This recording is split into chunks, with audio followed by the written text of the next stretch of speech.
Hello and welcome to Pushing Back, Ukraine Daily Brief. As the war enters its 1136th day, these are the main developments from the past 24 hours. The update from the General Staff of the Armed Forces of Ukraine. Russia has lost approximately 922,340 troops in Ukraine since the beginning of the war. The number includes 1,390 casualties over the past day. According to the released Ukrainian figures, Russia lost 13 tank, 20 armored combat vehicles, 67 artillery systems, 1 multiple launch rocket system, 1 air defense system, 105 drones, 66 vehicles and 1 piece of special equipment. In the last 24 hours the Russians launched 152 combat clashes and carried out 73 airstrikes, including 106 guided bombs on the territory of Ukraine.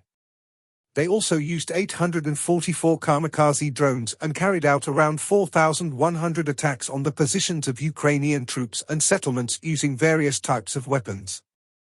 In its latest intelligence update, the UK's Ministry of Defence reports Russia's territorial advances in Ukraine have sharply declined, with forces capturing just 143 square kilometers in March 2025, a dramatic drop from the 700 square kilometers gained in November.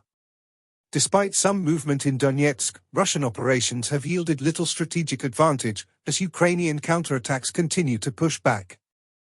In its latest intelligence update, the Institute for the Study of War CEO of the Russian Direct Investment Fund Kirill Dmitriev gave several interviews with American news outlets on April 3 and presented views that contradict the current Kremlin line on Ukraine.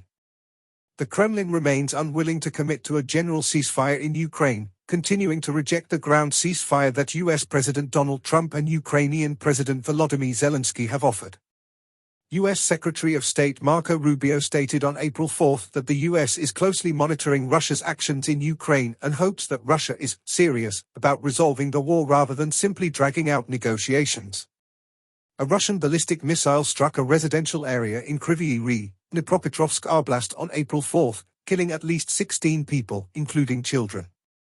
Russia continues to employ strike packages predominantly comprised of drones amid reports that it is growing its missile stockpile. Ukrainian railway operator Ukrelisnitsia signed 2 contracts with Chinese rail producers in January 2025 as part of efforts to support the development and repair of Ukrainian rail infrastructure.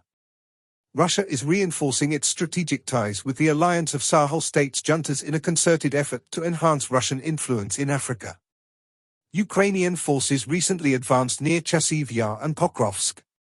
Russian forces recently advanced near Kupiansk, Toretsk, and Pokrovsk.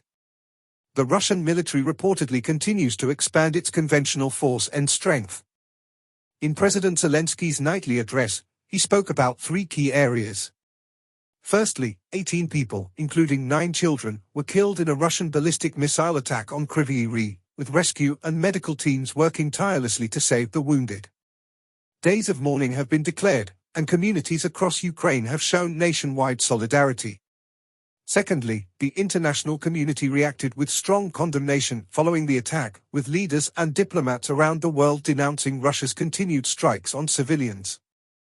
President Zelensky warned that silence and inaction only embolden Moscow's aggression and prolong the war. Lastly, Zelensky praised emergency workers, medics, and volunteers for their heroic response and called on Ukrainians to remain united.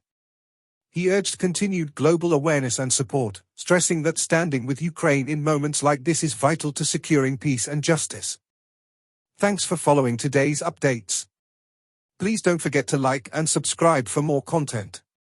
We'll return tomorrow with the latest news on the ongoing conflict.